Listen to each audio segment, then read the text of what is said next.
Bienvenue sur la Voie des livres rares, l'endroit où nous redécouvrons des livres puissants qui dévoilent les forces invisibles qui influencent notre monde. Aujourd'hui, nous allons découvrir Le Financier, un roman important écrit par Theodore Dreiser, une grande figure du réalisme américain. Publié au début du XXe siècle, ce livre nous plonge dans une Amérique en plein changement, marquée par la croissance des grandes villes, du capitalisme et des marchés financiers. À travers le parcours d'un homme ambitieux, Dreiser montre comment fonctionne le pouvoir, quelles sont les stratégies pour réussir et quels sont les conflits moraux liés à l'argent. Ce roman est devenu un classique car il analyse avec clarté l'ambition humaine, le désir de richesse et l'influence de l'argent sur la société. Derrière chaque grande fortune, il existe une force invisible, l'ambition. Mais cette ambition est-elle une source de liberté ou une prison intérieure? Leçon: l'ambition naît très tôt. Dès ses premières années, Frank Copperwood ne ressemble pas aux autres enfants de son âge. Là où la plupart vivent dans l'instant, occupés par le jeu, les rires et les plaisirs simples de l'enfance, lui adopte déjà une posture différente, presque silencieuse, presque attentive. Il ne se contente pas de regarder le monde, il cherche à le comprendre. Son regard n'est pas celui d'un enfant qui s'émerveille, mais celui d'un esprit qui analyse. Chaque situation, chaque objet, chaque échange devient pour lui une occasion d'apprendre quelque chose de plus profond. Quand les autres enfants voient des pièces de monnaie comme un moyen d'acheter des bonbons ou des jouets, Frank, lui, voit autre chose. Il ne s'arrête pas à la surface. Il se demande d'où vient cet argent, comment il circule, pourquoi certaines personnes en ont beaucoup et d'autres presque rien. Il commence à se poser des questions que peu d'enfants se posent. Pour lui, l'argent n'est pas seulement un objet utile, c'est un mystère à résoudre, un système à comprendre. Cette curiosité n'est pas un simple trait de caractère passager. Elle devient peu à peu une façon de penser, une manière de voir le monde. Là où les autres avancent sans réfléchir, Frank prend le temps d'observer.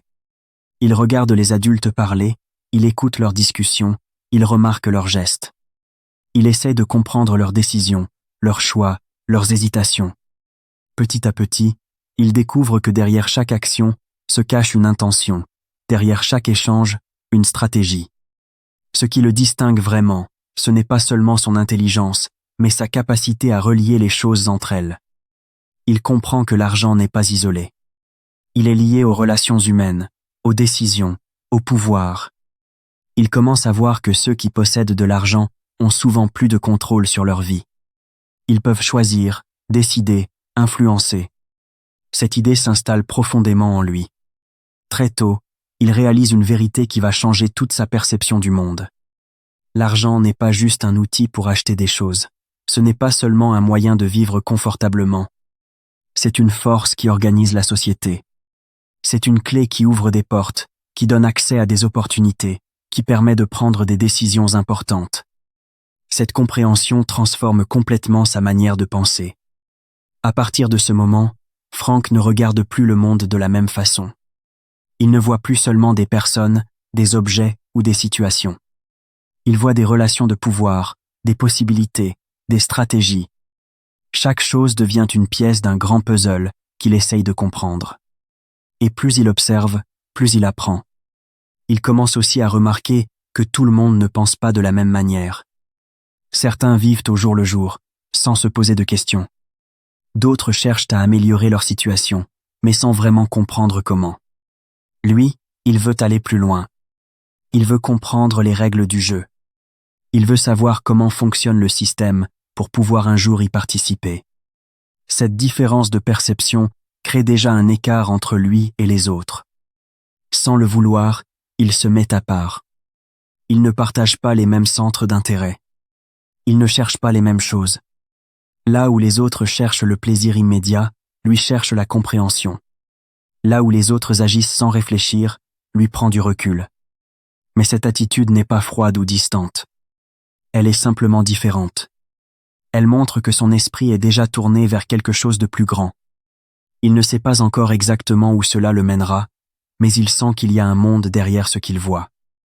Un monde invisible, fait de décisions, de stratégies et de pouvoir. Au fil du temps, cette manière de penser devient plus forte. Elle ne disparaît pas, elle s'approfondit. Chaque expérience vient renforcer cette vision. Chaque observation ajoute une nouvelle pièce au puzzle. Il apprend sans qu'on lui enseigne directement.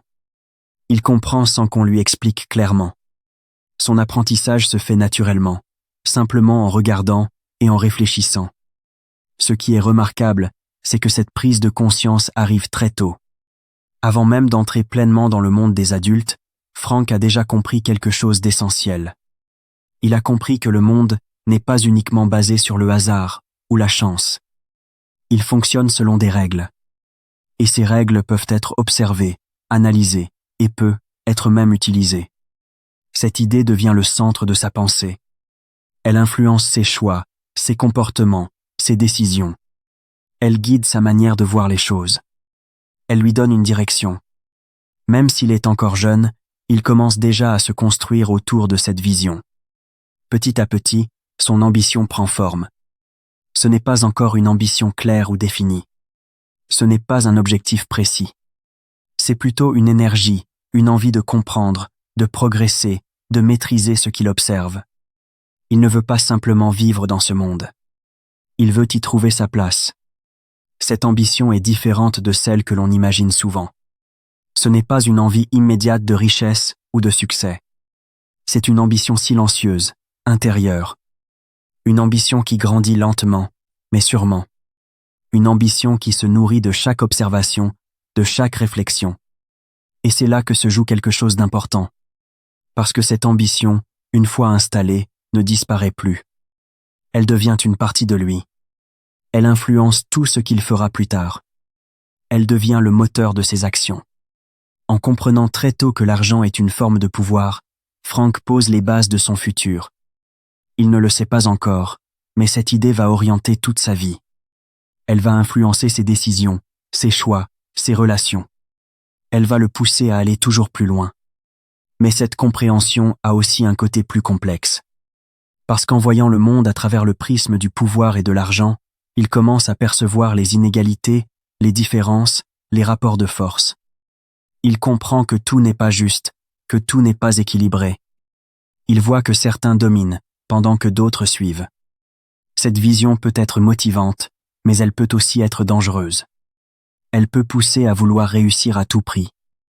Elle peut créer une obsession. Elle peut transformer une simple ambition en besoin constant de contrôle. C'est pour cela que cette leçon est essentielle. Elle montre que tout commence très tôt. Les idées que l'on développe dans l'enfance peuvent influencer toute une vie. La manière dont on voit le monde peut déterminer la direction que l'on prendra. Dans le cas de Frank, cette prise de conscience devient le point de départ de tout. Elle ne le rend pas encore puissant, elle ne lui donne pas encore de richesse. Mais elle lui donne quelque chose de plus important, une vision. Et dans un monde où beaucoup avancent sans comprendre, avoir une vision est déjà une forme de pouvoir. Ainsi, leçon 1 nous rappelle que l'ambition ne naît pas du jour au lendemain. Elle se construit progressivement. Elle prend racine dans les premières observations, dans les premières questions, dans les premières compréhensions. Elle commence souvent dans le silence, dans les moments où personne ne regarde, dans les pensées que l'on garde pour soi. Et une fois qu'elle est là, elle peut devenir une force capable de transformer une vie entière. Mais cette force dépend toujours de la manière dont on l'utilise. Car comprendre le pouvoir, c'est une chose. Savoir quoi en faire, c'en est une autre. Et leçon 2. L'argent est un langage de pouvoir. Dans l'esprit de Frank Cowperwood, l'argent ne ressemble pas à ce que la plupart des gens imaginent. Pour beaucoup, l'argent sert simplement à acheter des choses, à vivre confortablement ou à éviter les difficultés. Mais pour lui, cette vision est trop limitée. Il comprend très tôt que l'argent a une fonction bien plus profonde. Il ne se contente pas de circuler dans la vie quotidienne. Il structure les relations entre les individus, il influence les décisions, et il détermine souvent qui a le contrôle et qui ne l'a pas. En observant le monde autour de lui, Frank remarque que les personnes qui possèdent de l'argent ont un avantage évident. Elles ne demandent pas, elles décident. Elles ne suivent pas, elles dirigent. Elles ne subissent pas les situations, elles les créent. Cette différence n'est pas seulement liée au confort matériel. Elle touche à quelque chose de plus profond, la capacité d'agir librement. Petit à petit, il comprend que l'argent fonctionne comme un langage silencieux. Ce langage n'est pas parlé avec des mots, mais avec des actions. Ceux qui maîtrisent ce langage peuvent influencer les autres sans avoir besoin de convaincre longuement. Une décision financière peut changer le cours d'un projet, orienter un choix, ouvrir ou fermer une opportunité. L'argent devient alors une forme de communication puissante. Quand une personne investit dans une entreprise, elle ne fait pas qu'apporter de l'argent. Elle envoie un signal. Elle montre qu'elle croit en ce projet, qu'elle lui donne de la valeur.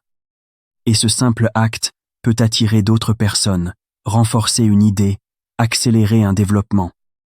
À l'inverse, le retrait de l'argent peut fragiliser une structure entière. Frank comprend que derrière chaque mouvement financier se cache une influence réelle. Dans cette logique, l'argent devient un outil qui permet de participer activement au monde. Ce n'est plus un simple moyen de satisfaire des besoins personnels. C'est un levier, un moyen d'agir sur la réalité. Celui qui possède de l'argent peut financer des idées, soutenir des initiatives, contrôler des entreprises et orienter des décisions importantes. Cette capacité donne une sensation de pouvoir. Frank observe aussi que l'argent crée des opportunités. Il ouvre des portes qui restent fermées pour ceux qui n'en ont pas. Il permet d'entrer dans certains cercles, d'avoir accès à certaines informations, de rencontrer certaines personnes. Dans un monde où tout est lié, ces connexions deviennent essentielles. Et souvent, elles commencent par une simple question de ressources. Mais ce qui le marque le plus, c'est la manière dont l'argent influence les comportements. Les gens changent face à l'argent. Ils deviennent plus prudents, plus ambitieux, parfois plus audacieux. Certains prennent des risques pour en gagner, d'autres en prennent pour ne pas en perdre. L'argent agit comme une force invisible qui modifie les décisions humaines. Frank comprend alors que le pouvoir de l'argent ne se limite pas aux objets qu'il permet d'acheter. Il agit directement sur les choix des individus. Il peut encourager, freiner, attirer ou repousser. Il devient un élément central dans les relations humaines. Dans beaucoup de situations, il détermine qui a le dernier mot. Cette compréhension transforme complètement sa vision du monde. Il ne voit plus l'argent comme une récompense, mais comme un outil stratégique. Il ne cherche pas seulement à en posséder, il cherche à l'utiliser, à le faire circuler, à le multiplier, à le diriger vers des objectifs précis. Pour lui, l'argent doit être actif, pas passif. Dans cette perspective, posséder de l'argent signifie posséder une forme de liberté. Cette liberté ne consiste pas seulement à vivre sans contrainte matérielle. Elle permet de choisir son chemin, de refuser certaines situations, d'en créer d'autres, de ne pas dépendre des décisions des autres. Cette indépendance devient très importante dans sa manière de penser. Mais cette liberté n'est pas totale. Elle vient avec des responsabilités. Plus une personne possède de ressources, plus ses décisions ont des conséquences. Un choix financier peut affecter des employés, des partenaires, des entreprises entières. Le pouvoir de l'argent peut donc être utilisé pour construire, mais aussi pour détruire. Frank commence à comprendre que cette force doit être maîtrisée. Car, si elle donne du pouvoir, elle peut aussi créer des risques. Celui qui agit sans réfléchir peut provoquer des pertes importantes, pour lui-même et pour les autres. L'argent peut amplifier les réussites, mais aussi les erreurs. Il remarque également que l'argent attire l'attention. Les personnes riches deviennent visibles. Elles sont observées, analysées, parfois critiquées. Leur succès suscite de l'admiration, mais aussi de la jalousie. Cette exposition peut créer des tensions. Le pouvoir financier ne passe jamais inaperçu. Dans ce contexte, la manière d'utiliser l'argent devient essentielle. Il ne suffit pas d'en avoir. Il faut savoir quoi en faire. Il faut comprendre quand agir, quand attendre, quand prendre un risque et quand être prudent.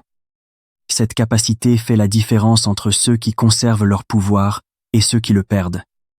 Frank développe progressivement cette réflexion. Il ne voit plus l'argent comme un objectif final, mais comme un moyen.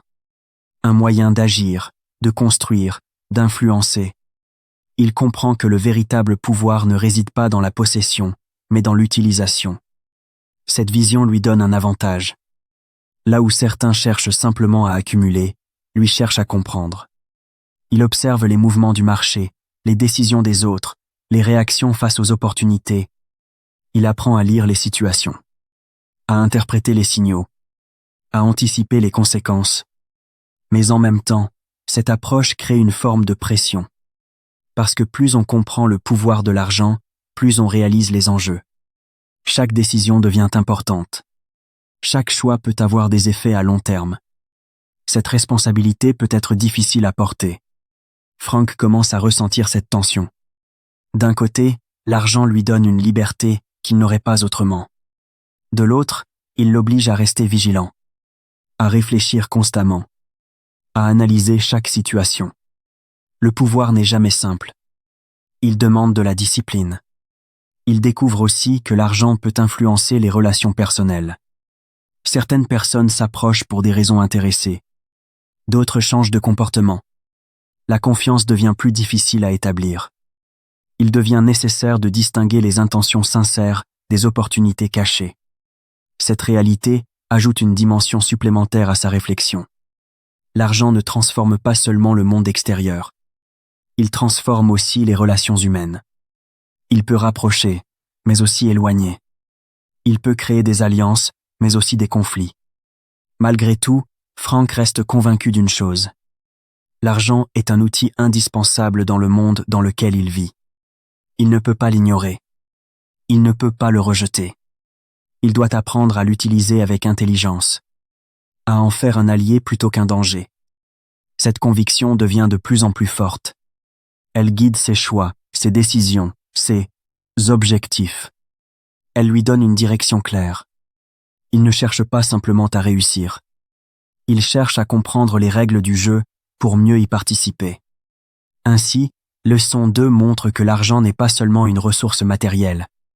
C'est un langage, un moyen d'expression du pouvoir, une force capable de transformer les situations et d'influencer les décisions. Mais ce langage doit être maîtrisé, car derrière la liberté qu'il offre, il existe toujours un prix à payer. Un prix fait de responsabilités, de risques et de conséquences. Comprendre l'argent, c'est comprendre une partie essentielle du monde. Mais savoir l'utiliser avec sagesse, c'est ce qui fait réellement la différence entre le pouvoir et la perte de contrôle. Leçon 3. La réussite demande une intelligence stratégique. La réussite de Frank Copperwood ne repose pas sur la chance. Rien dans son parcours n'est laissé au hasard. Dès le début, il adopte une manière de penser différente. Il ne se contente pas d'agir, il cherche à comprendre avant d'agir. Là où beaucoup avancent rapidement, guidés par leurs envies ou leurs émotions, lui prend le temps d'observer, d'analyser et de réfléchir. Cette attitude devient l'un de ses plus grands atouts. Quand il regarde une situation, il ne voit pas seulement ce qui est visible. Il essaye de comprendre ce qui se cache derrière. Il observe les comportements, les réactions, les décisions. Il se pose des questions simples mais essentielles. Pourquoi cette personne agit-elle ainsi? Pourquoi ce choix a-t-il été fait? Quelles seront les conséquences? Ce type de réflexion lui permet de voir plus loin que les autres. Petit à petit, il développe une habitude importante, ne jamais réagir immédiatement. Au lieu de se précipiter, il prend du recul. Il regarde les choses comme si elles étaient à distance. Cela lui permet d'éviter les erreurs liées à l'impulsivité. Dans le monde des affaires, cette capacité est essentielle. Beaucoup de décisions sont prises sous pression, dans l'urgence. Ceux qui ne contrôlent pas leurs réactions font souvent des choix qu'ils regrettent ensuite. Frank comprend que pour réussir, il faut apprendre à contrôler son esprit. Il ne s'agit pas d'ignorer ses émotions, mais de ne pas les laisser diriger ses actions. Il sait que la peur peut pousser à abandonner une opportunité. Il sait aussi que l'excès de confiance peut conduire à prendre des risques inutiles. Il cherche donc à garder un équilibre, à rester calme, même dans des situations complexes. En même temps, il observe les autres. Il remarque que beaucoup de personnes prennent leurs décisions en fonction de leurs émotions. Certains refusent de prendre un risque par peur de perdre. D'autres se lancent dans des projets sans réfléchir, simplement parce qu'ils sont attirés par un gain rapide. Ces comportements créent des situations imprévisibles. Frank comprend alors quelque chose de très important. Les chiffres ne suffisent pas à expliquer le monde économique. Bien sûr, les données, les calculs, les résultats sont essentiels. Mais ils ne racontent pas toute l'histoire. Derrière chaque chiffre, il y a des individus. Et ces individus sont influencés par leurs émotions. La peur, par exemple, peut faire chuter un marché. Si plusieurs personnes commencent à douter, elles vendent leurs investissements. Cette réaction entraîne d'autres ventes, et la situation peut rapidement se détériorer. À l'inverse, l'enthousiasme peut créer une hausse rapide. Si les gens croient en une opportunité, ils investissent massivement, parfois sans analyser les risques. L'ego joue également un rôle important. Certaines personnes refusent de reconnaître leurs erreurs. Elles continuent dans une mauvaise direction simplement pour ne pas admettre qu'elles se sont trompées. D'autres cherchent à prouver leur valeur en prenant des décisions risquées. Ces comportements peuvent avoir des conséquences importantes. La confiance est aussi un élément clé. Dans le monde des affaires, beaucoup de décisions reposent sur la confiance. Une personne investit parce qu'elle croit en un projet ou parce qu'elle croit en celui qui le propose. Si cette confiance disparaît, même une bonne idée peut échouer. À l'inverse, une idée moyenne peut réussir si elle est portée par quelqu'un de crédible. Frank comprend que ces éléments invisibles sont aussi importants que les chiffres. Il apprend à les observer, à les analyser, à les utiliser. Cette capacité lui donne un avantage réel. Là où d'autres se concentrent uniquement sur les données, lui prend en compte l'ensemble de la situation. Avec le temps, il développe une forme d'intelligence particulière. Une intelligence stratégique. Cela signifie qu'il ne pense pas seulement au présent, mais aussi à l'avenir. Il ne se demande pas seulement ce qui se passe maintenant, mais aussi ce qui pourrait se passer ensuite. Cette capacité à anticiper devient essentielle. Avant de prendre une décision, il imagine plusieurs scénarios. Il se demande ce qui peut arriver si tout se passe bien, mais aussi ce qui peut arriver si les choses tournent mal. Il évalue les risques. Il compare les possibilités. Cette méthode lui permet de prendre des décisions plus réfléchies. Cette manière de penser demande de la discipline. Il est parfois tentant d'agir rapidement, surtout quand une opportunité semble intéressante. Mais Frank apprend à résister à cette tentation. Il préfère attendre, analyser, comprendre. Il sait que la précipitation peut coûter cher. Dans le même temps, il ne devient pas passif. Il ne reste pas immobile. Il agit, mais au bon moment. Il comprend que le timing est important. Une bonne idée peut échouer si elle est appliquée trop tôt ou trop tard. À l'inverse, une idée simple peut réussir si elle arrive au bon moment. Cette capacité à choisir le bon moment fait partie de son intelligence stratégique. Il observe les cycles. Il remarque que certaines périodes sont favorables, tandis que d'autres sont plus risquées. Il apprend à reconnaître ces phases, à adapter ses décisions en fonction du contexte. Il comprend aussi que le monde économique est en constante évolution. Rien n'est fixe. Les situations changent. Les opportunités apparaissent puis disparaissent. Pour réussir, il faut rester attentif. Il faut s'adapter. Il faut être prêt à modifier sa stratégie. Cette flexibilité devient une force. Frank ne s'accroche pas à une idée si elle ne fonctionne pas. Il est capable de changer de direction, d'ajuster ses plans. Cette capacité à évoluer lui permet de rester efficace dans un environnement incertain. Mais cette intelligence stratégique ne concerne pas uniquement les décisions financières.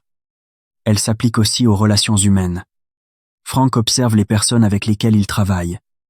Il essaye de comprendre leurs motivations, leurs objectifs, leurs limites.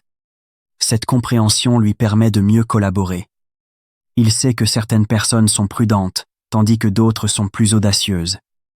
Il adapte son comportement en fonction de ces différences. Il choisit ses partenaires avec soin. Il évite les alliances risquées. Cette attention aux relations renforce sa position. Avec le temps, sa réputation se développe. Les autres commencent à remarquer sa capacité à comprendre les situations, à prendre des décisions réfléchies. Cette reconnaissance lui ouvre de nouvelles opportunités. Elle lui permet d'accéder à des projets plus importants. Mais, malgré ce succès, il reste vigilant. Il sait que rien n'est garanti. Il continue à observer, à analyser, à apprendre. Il ne considère jamais qu'il a tout compris. Cette attitude lui permet de progresser en permanence. Ainsi, leçon 3 montre que la réussite ne dépend pas uniquement du travail ou de la chance. Elle repose sur une manière de penser, une capacité à comprendre le monde dans sa complexité, à prendre en compte à la fois les chiffres et les émotions. Celui qui développe cette intelligence stratégique possède un avantage important. Il voit ce que les autres ne voient pas, il comprend ce que les autres ignorent, il agit avec plus de précision. Mais cette capacité demande du temps, de la discipline et de l'observation. Elle ne s'improvise pas, elle se construit progressivement à travers l'expérience et la réflexion. Comprendre les chiffres est essentiel, mais comprendre les humains l'est tout autant, et c'est dans l'équilibre entre ces deux dimensions que se trouve la clé de la réussite durable. Leçon 4. La ville est un terrain de jeu pour le pouvoir. Pour beaucoup de gens, une ville est simplement un lieu où l'on vit, travaille et se déplace. On y voit des rues, des bâtiments, des commerces, des foules. On pense à la circulation, aux marchés, aux bureaux, aux maisons. Mais pour Frank Copperwood, la ville est bien plus que cela. Il ne la regarde pas comme un simple décor. Il la voit comme un système complexe, vivant, en mouvement permanent. Très tôt, il comprend que la ville fonctionne comme un organisme. Chaque élément est relié à un autre. Les routes permettent les déplacements, les entreprises créent de l'activité, les décisions politiques influencent le développement. Rien n'est isolé, tout est connecté. Et c'est précisément cette connexion qui crée des opportunités. Quand une nouvelle route est construite, ce n'est pas seulement un moyen de transport qui apparaît. Cela change la valeur des terrains, attire des commerces, modifie les habitudes des habitants. Quand une entreprise s'installe dans un quartier, elle crée des emplois, attire des investisseurs, transforme l'économie locale. Chaque décision, même en apparence simple, peut avoir des conséquences importantes. Frank développe une capacité rare, il voit ces liens invisibles. Là où les autres voient des événements séparés, lui voit un ensemble cohérent. Il comprend que pour agir efficacement, il faut comprendre le fonctionnement global. Ce n'est pas une question de chance, mais de lecture du système. Il observe les transformations de la ville avec attention. Il regarde les quartiers qui se développent, ceux qui stagnent, ceux qui déclinent. Il essaye de comprendre pourquoi certains endroits attirent plus d'activité que d'autres. Il remarque que ces évolutions ne sont pas aléatoires. Elles suivent une logique. Cette logique repose souvent sur des décisions humaines. Les responsables politiques décident où construire, où investir, où développer des infrastructures. Les entrepreneurs choisissent où s'installer, où ouvrir des entreprises. Les investisseurs placent leur argent là où ils pensent pouvoir obtenir des résultats. Toutes ces décisions créent un mouvement. Frank comprend que celui qui anticipe ce mouvement peut en tirer un avantage. Il ne cherche pas seulement à suivre les tendances. Il cherche à les comprendre avant qu'elles deviennent visibles. Il s'intéresse aux projets, aux discussions, aux intentions. Il essaie de voir ce que la ville deviendra demain, pas seulement ce qu'elle est aujourd'hui. Cette manière de penser change tout, parce qu'elle permet d'agir avant les autres. Celui qui attend que les opportunités soient évidentes arrive souvent trop tard. Celui qui les voit avant leur réalisation peut prendre des décisions plus avantageuses. Dans cette vision, la ville devient un terrain de jeu stratégique. Chaque zone, chaque projet, chaque décision représente une possibilité. Mais toutes les possibilités ne sont pas bonnes. Il faut savoir choisir. Il faut analyser. Il faut comprendre quels changements auront un impact réel. Frank ne regarde pas seulement les bâtiments ou les rues. Il s'intéresse au flux. Le mouvement des personnes, des marchandises, de l'argent. Il observe comment les gens se déplacent, où ils vont, pourquoi ils choisissent certains lieux plutôt que d'autres. Ces informations lui permettent de mieux comprendre la dynamique de la ville. Il remarque aussi que le pouvoir ne se limite pas aux entreprises. Il est également présent dans les décisions politiques. Les autorités locales jouent un rôle important dans le développement urbain. Elles décident des projets, des budgets, des priorités. Ces choix influencent directement l'économie. Frank comprend que le monde des affaires et celui de la politique sont liés. Ils ne fonctionnent pas séparément. Ils s'influencent mutuellement. Pour réussir dans la ville, il ne suffit pas de comprendre le marché. Il faut aussi comprendre les décisions publiques. Cette réalité ajoute une dimension supplémentaire à son analyse. Il ne se contente pas d'étudier les entreprises. Il s'intéresse aussi aux personnes qui prennent les décisions. Il observe leurs objectifs, leurs stratégies, leurs alliances. Cette compréhension lui permet d'anticiper certains changements. Mais cette capacité demande du temps et de l'attention. Il ne suffit pas de regarder rapidement. Il faut observer en profondeur, comprendre les détails, relier les informations. Frank développe cette habitude progressivement. Il apprend à être patient.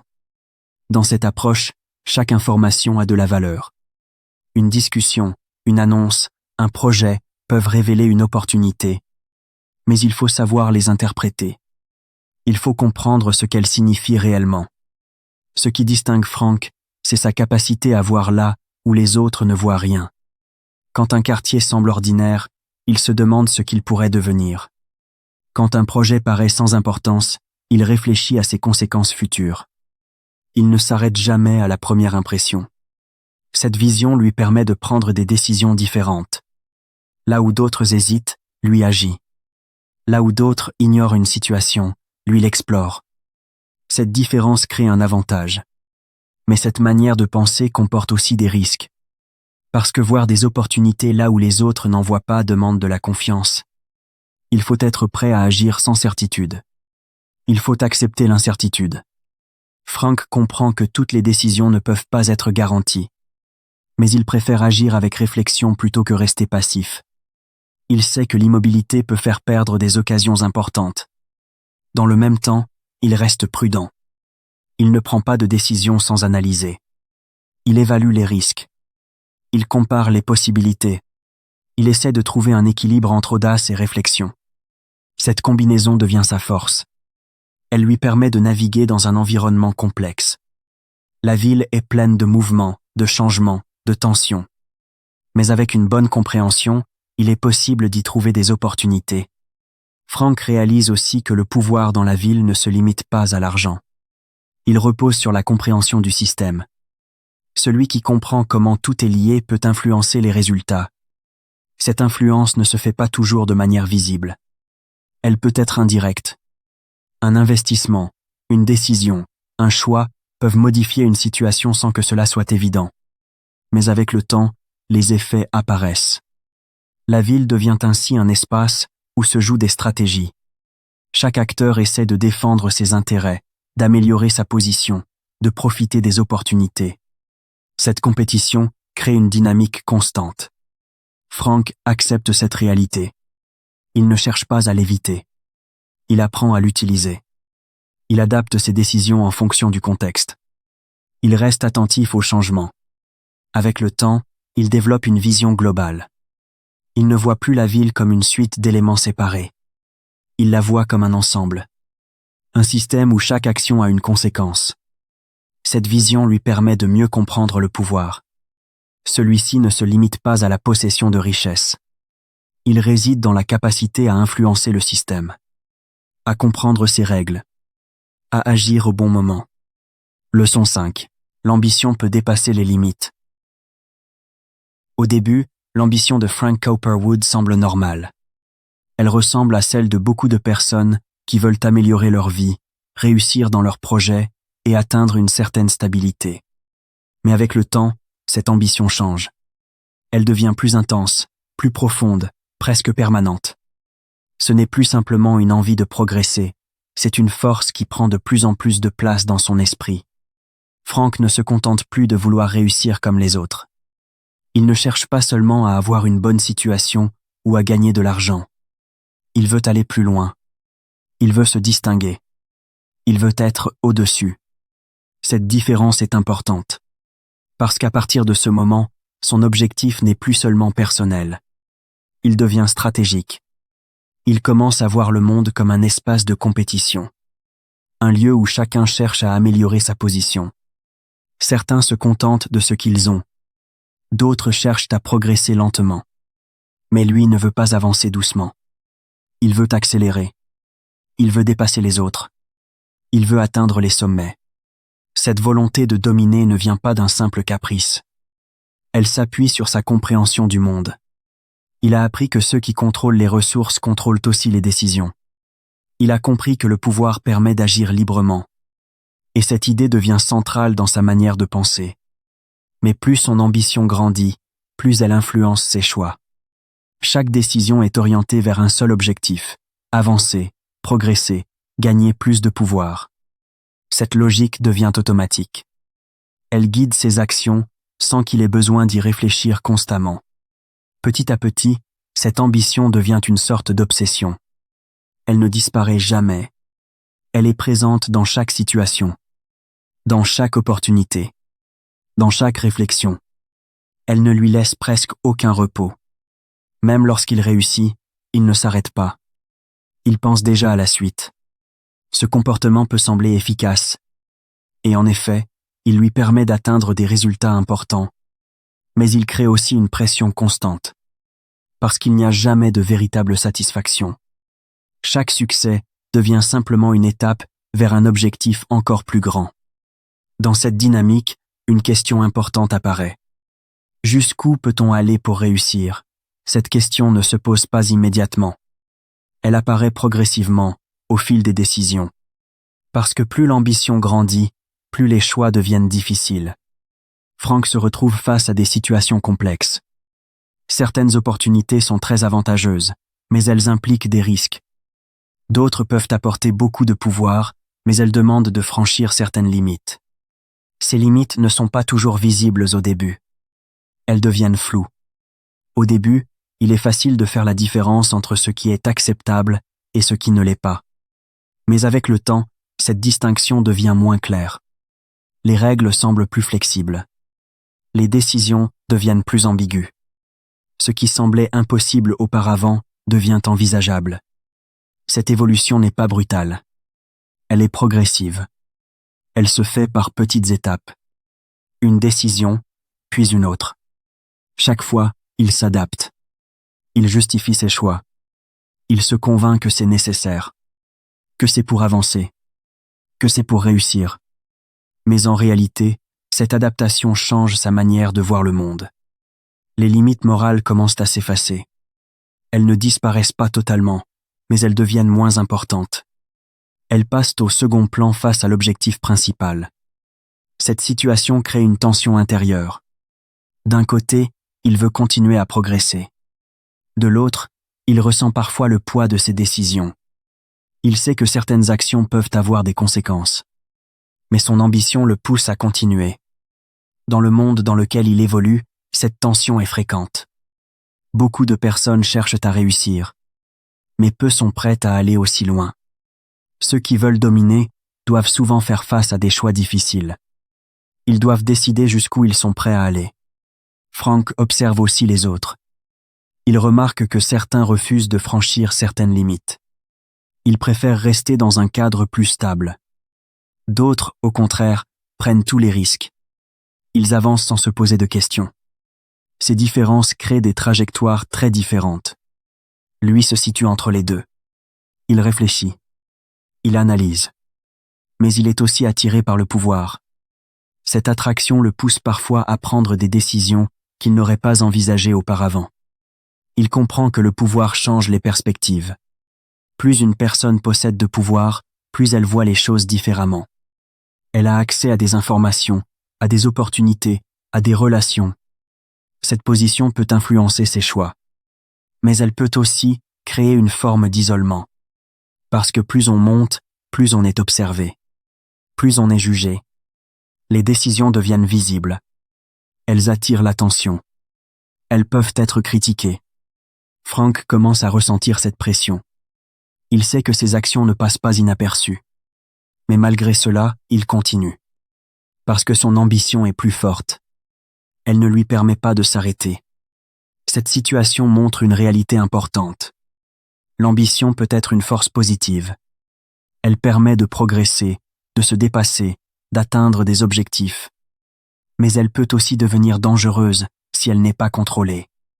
Quand elle devient une obsession, elle peut pousser à ignorer certaines limites, à prendre des décisions sans réfléchir aux conséquences, à privilégier le résultat au détriment des valeurs.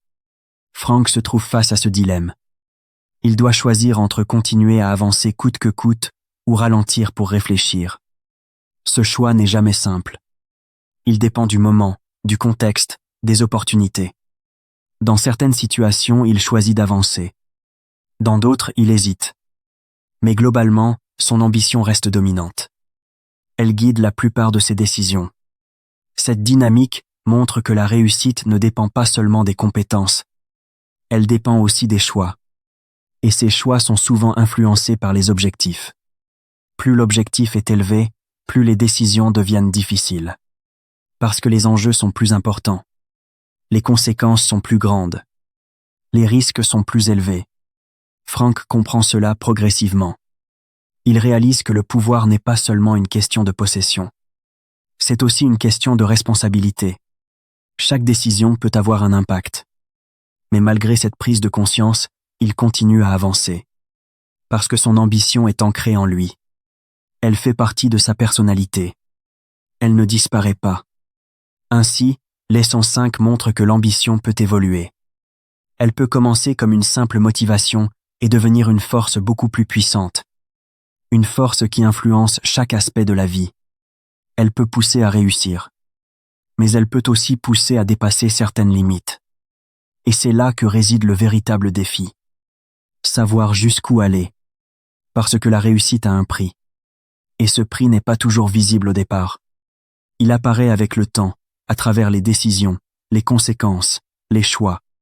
Comprendre cela permet de mieux comprendre le parcours de Frank, mais aussi de réfléchir à sa propre vision de la réussite, à ses propres limites. Car au final, la question reste la même pour tous. Jusqu'où est-on prêt à aller pour atteindre ses objectifs? Leçon 6.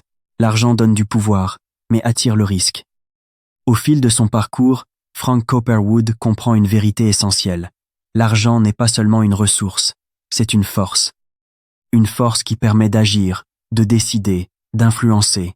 Mais cette force ne fonctionne pas seule. Elle repose sur des éléments invisibles que beaucoup de gens ne voient pas immédiatement. Le crédit, la confiance et la spéculation sont les bases du monde financier. Sans eux, l'argent ne peut pas circuler de la même manière, et le pouvoir qu'il offre devient limité. Frank apprend que dans ce système, l'argent n'est pas toujours présent sous forme réelle. Il peut exister sous forme de promesses. Une signature, un accord, une parole donnée peuvent suffire à déclencher des mouvements importants. Une personne peut utiliser aujourd'hui des ressources qu'elle ne possède pas encore, simplement parce que d'autres croient en elle. Cette idée transforme complètement la manière de voir l'économie. Le crédit devient alors un outil puissant.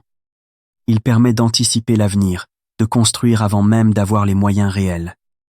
Mais ce pouvoir repose sur quelque chose de fragile, la confiance. Si les autres cessent de croire, tout peut s'arrêter. Un projet peut échouer, une entreprise peut tomber, une fortune peut disparaître. Frank comprend rapidement cette réalité. Il voit que l'argent ne circule pas uniquement grâce aux chiffres, mais aussi grâce à la perception. Les gens investissent là où ils pensent pouvoir gagner. Ils prêtent là où ils se sentent en sécurité. Ils retirent leur argent dès qu'un doute apparaît. Cette dynamique crée un équilibre instable. Dans ce contexte, la spéculation prend une place importante. Elle consiste à anticiper ce qui va se passer, à agir avant les autres. Elle demande de l'analyse, mais aussi du courage. Parce qu'il faut accepter une part d'incertitude. Il n'est jamais possible de tout prévoir. Frank développe une capacité à utiliser ces mécanismes. Il apprend à multiplier l'argent. Non pas en travaillant simplement, mais en utilisant le système. Il investit, il observe, il ajuste. Il comprend comment faire circuler l'argent pour en créer davantage. Chaque décision devient stratégique. Il ne s'agit pas seulement de gagner, mais de savoir comment gagner. Il analyse les situations, il évalue les possibilités, il compare les risques. Cette approche lui permet de progresser rapidement. Mais en avançant, il découvre une autre réalité. Plus les opportunités sont grandes, plus les risques sont importants. Une petite erreur peut avoir de grandes conséquences.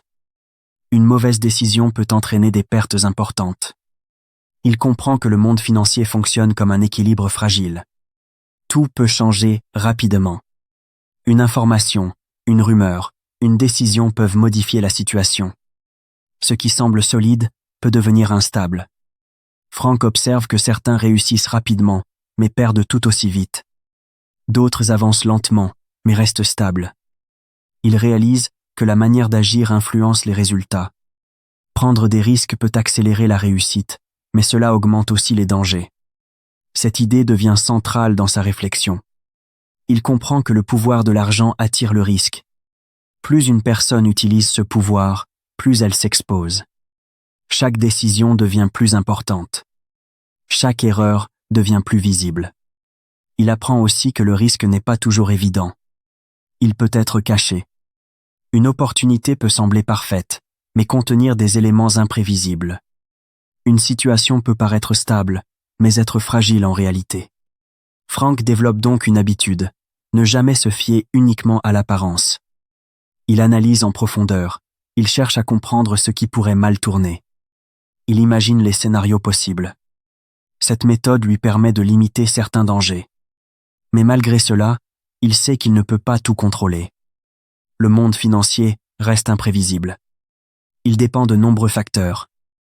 Les décisions des autres, les événements extérieurs, les changements économiques. Tout cela peut influencer les résultats. Cette incertitude fait partie du jeu. Elle ne peut pas être supprimée. Elle doit être acceptée. Frank comprend qu'il faut avancer malgré le doute. Mais avec prudence. Il découvre aussi l'importance de la gestion du risque. Il ne suffit pas de prendre des décisions. Il faut aussi prévoir les conséquences. Il apprend à ne pas tout investir dans une seule opportunité. À répartir ses actions. À garder une marge de sécurité. Cette approche lui permet de continuer à avancer, même en cas de difficulté. Elle réduit les pertes. Elle protège son évolution. Mais elle demande de la discipline. Frank réalise que beaucoup de personnes échouent parce qu'elles ignorent cette discipline. Elles prennent des décisions impulsives. Elles suivent les tendances sans réfléchir. Elles espèrent des gains rapides. Mais ces choix peuvent conduire à des pertes importantes. Lui préfère une approche plus réfléchie. Il accepte de prendre des risques, mais de manière contrôlée. Il cherche un équilibre entre audace et prudence. Cette combinaison devient une clé de sa réussite. Mais même avec cette méthode, le danger reste présent.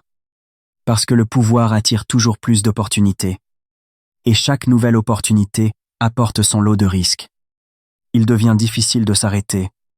Frank ressent cette pression. Plus il avance, plus les enjeux augmentent. Les décisions deviennent plus complexes. Les conséquences plus importantes. Cette situation demande une attention constante. Il comprend que le succès n'est jamais définitif. Il peut disparaître. Une mauvaise décision, un événement imprévu, un changement de contexte peuvent tout remettre en question. Cette réalité l'oblige à rester vigilant. Il observe aussi que le regard des autres change avec le pouvoir. Les attentes augmentent. Les critiques apparaissent. Les erreurs sont plus visibles. Cette exposition ajoute une difficulté supplémentaire. Mais malgré cela, il continue. Parce qu'il sait que le pouvoir de l'argent offre des possibilités uniques. Il permet d'agir, de construire, d'influencer. Il donne une liberté que peu de choses peuvent offrir. Cependant, cette liberté a un prix. Elle demande de la responsabilité. Elle exige de la réflexion. Elle impose de faire face aux conséquences de ses choix. Frank apprend que chaque décision financière est un pari. Un pari sur l'avenir. Un pari qui peut réussir ou échouer. Il n'existe aucune garantie. Cette compréhension change sa manière de voir le succès. Il ne le considère plus comme une certitude, mais comme une possibilité. Une possibilité qui dépend des décisions, des circonstances et du temps. Ainsi, leçon 6 montre que l'argent est une force puissante, mais instable. Il permet d'accéder à des opportunités, mais expose aussi à des dangers. Il donne du pouvoir, mais demande de la prudence. Celui qui comprend cela peut avancer avec plus de lucidité. Il sait que chaque gain comporte un risque. Il accepte cette réalité. Il agit en conséquence. Mais celui qui ignore cette vérité peut se retrouver en difficulté. Parce que le monde financier ne pardonne pas facilement les erreurs. Il récompense l'intelligence, mais sanctionne l'imprudence. Comprendre le pouvoir de l'argent, c'est aussi comprendre ses limites. C'est accepter que tout ne peut pas être contrôlé. C'est apprendre à avancer avec équilibre. Car au final, la réussite ne dépend pas seulement de la capacité à gagner. Elle dépend aussi de la capacité à éviter de perdre. Et c'est dans cet équilibre que se trouve la vraie maîtrise. Leçon 7. Chute, scandale et reconstruction. Après avoir atteint un niveau élevé de réussite, Frank Copperwood se retrouve face à une réalité qu'il n'avait pas pleinement anticipée. Pendant longtemps, tout semblait fonctionner en sa faveur. Ses décisions étaient efficaces, ses stratégies portaient leurs fruits et son influence ne cessait de grandir. Il avait construit une position solide, respectée, presque impressionnante. Mais dans le monde qu'il a choisi, rien n'est définitivement acquis. Progressivement, des difficultés apparaissent. Au début, elles semblent contrôlables. De petits signes, des tensions, des déséquilibres. Mais ces éléments s'accumulent. Et ce qui semblait stable commence à se fragiliser.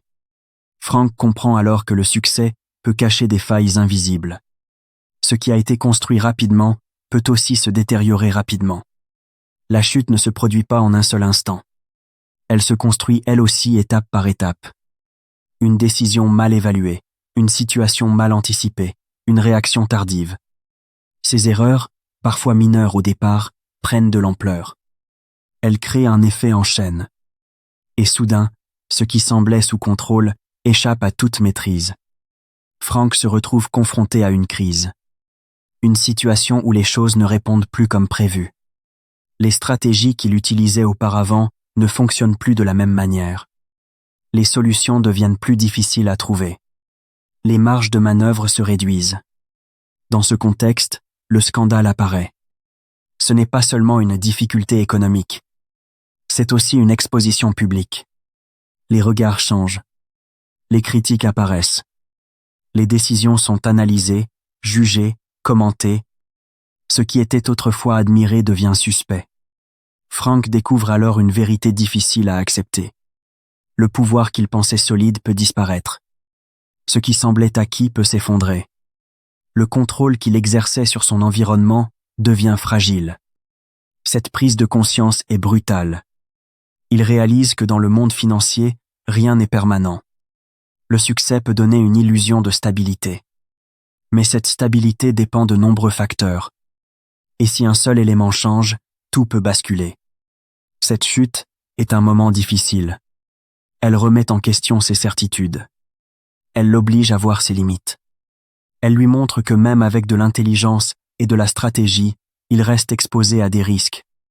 Mais au lieu de s'arrêter, Frank choisit de réfléchir. Il ne fuit pas la situation. Il ne cherche pas uniquement à se justifier. Il commence à analyser, à comprendre ce qui s'est passé. Il revient sur ses décisions. Il examine ses choix. Il se demande où il a fait des erreurs. Cette démarche n'est pas simple. Elle demande de l'honnêteté. Elle demande d'accepter que tout n'a pas été parfait. Il comprend que certaines décisions ont été prises trop rapidement, que certains risques n'ont pas été suffisamment évalués, que certaines situations ont été mal interprétées. Cette analyse devient un point de départ. Petit à petit, il transforme cette chute en leçon. Au lieu de voir uniquement l'échec, il cherche à en tirer quelque chose. Il comprend que chaque difficulté contient une information, une indication sur ce qu'il faut améliorer. Il commence alors à reconstruire sa manière de penser. Il ne rejette pas tout ce qu'il a fait auparavant, mais il ajuste. Il corrige. Il affine sa stratégie. Cette reconstruction demande du temps. Elle ne se fait pas immédiatement. Elle exige de la patience, de la discipline, de la persévérance. Frank doit accepter de repartir avec une base différente. Il comprend aussi que la confiance des autres est fragile. Elle peut se perdre rapidement. Et une fois perdue, elle est difficile à retrouver. Il doit donc reconstruire non seulement ses stratégies, mais aussi sa crédibilité. Pour cela, il adopte une approche plus réfléchie. Il prend moins de décisions impulsives. Il analyse davantage. Il avance avec plus de prudence. Cette évolution ne signifie pas qu'il abandonne son ambition. Elle signifie qu'il apprend à la maîtriser. Il réalise que la véritable force ne réside pas seulement dans la réussite. Elle se trouve aussi dans la capacité à se relever, à continuer malgré les difficultés, à apprendre des erreurs. Cette idée devient centrale dans sa transformation, parce qu'elle change sa vision du succès. Le succès n'est plus uniquement le fait d'atteindre un objectif, c'est aussi la capacité à gérer les moments difficiles. Frank découvre qu'un échec peut être utile, non pas parce qu'il est agréable, mais parce qu'il révèle des choses importantes. Il montre les limites, il met en évidence les faiblesses, et il offre une possibilité d'amélioration.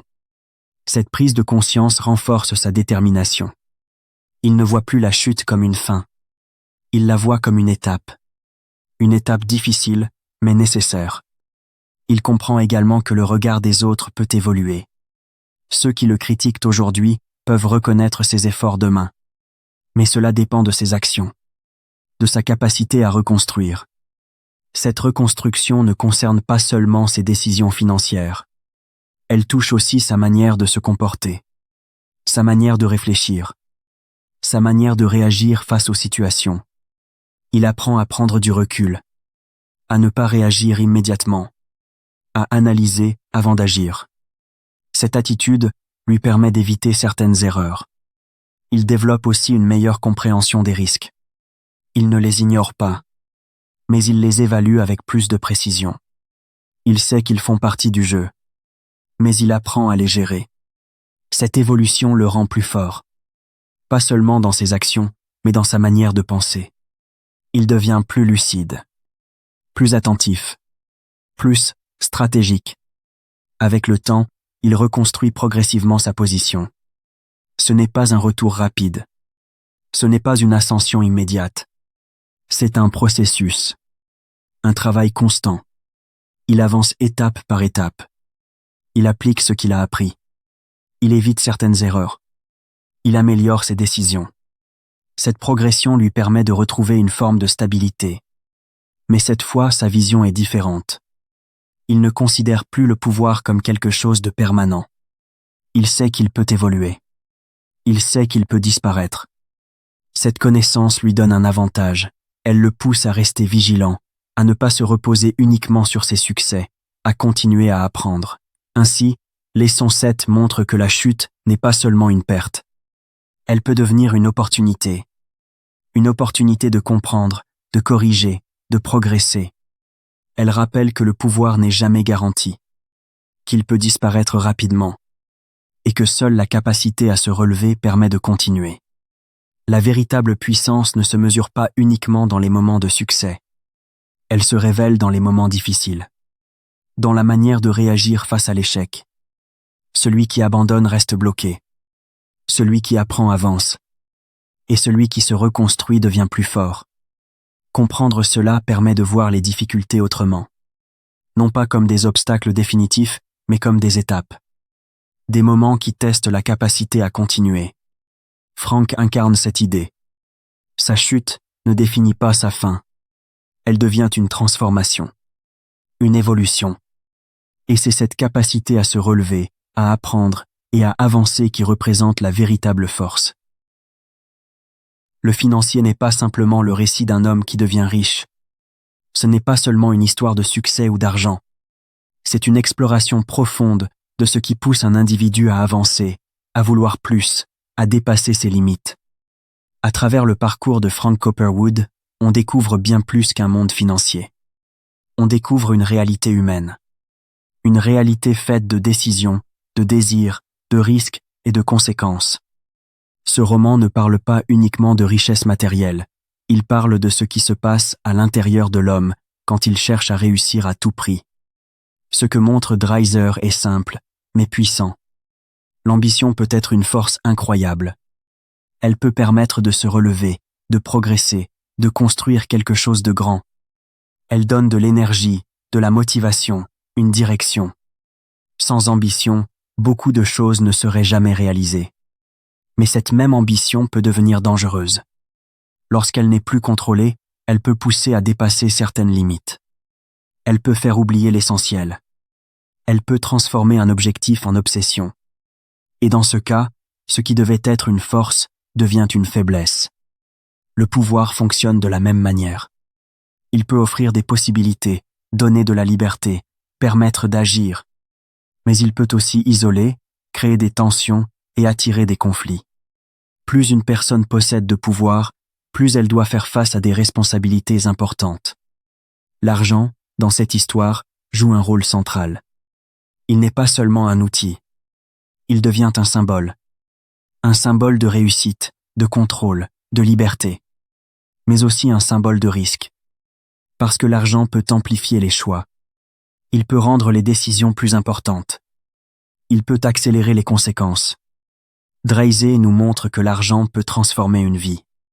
Il peut ouvrir des portes, créer des opportunités, changer une situation. Mais il peut aussi détruire celui qui en dépend trop. Celui qui oublie pourquoi il agit. Celui qui perd le contrôle de ses propres décisions.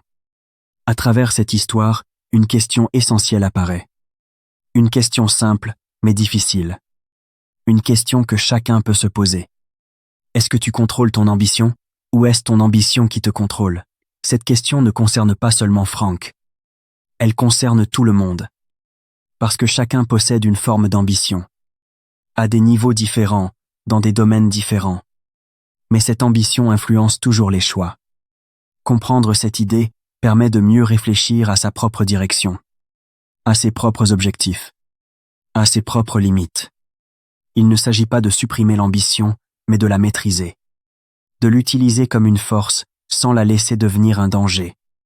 Le message de cette histoire ne donne pas de réponse simple. Il ne dit pas ce qu'il faut faire ou ne pas faire. Il montre. Il illustre. Il laisse chacun réfléchir. Parce qu'au final, la réussite ne dépend pas seulement de ce que l'on atteint. Elle dépend aussi de la manière dont on y arrive. Et de ce que l'on devient en chemin. Le financier nous rappelle que derrière chaque succès, il y a des choix. Derrière chaque décision, il y a des conséquences. Et derrière chaque ambition, il y a une responsabilité. Et peut être que la véritable réussite ne se mesure pas uniquement à la richesse ou au pouvoir, mais à la capacité de rester maître de soi-même.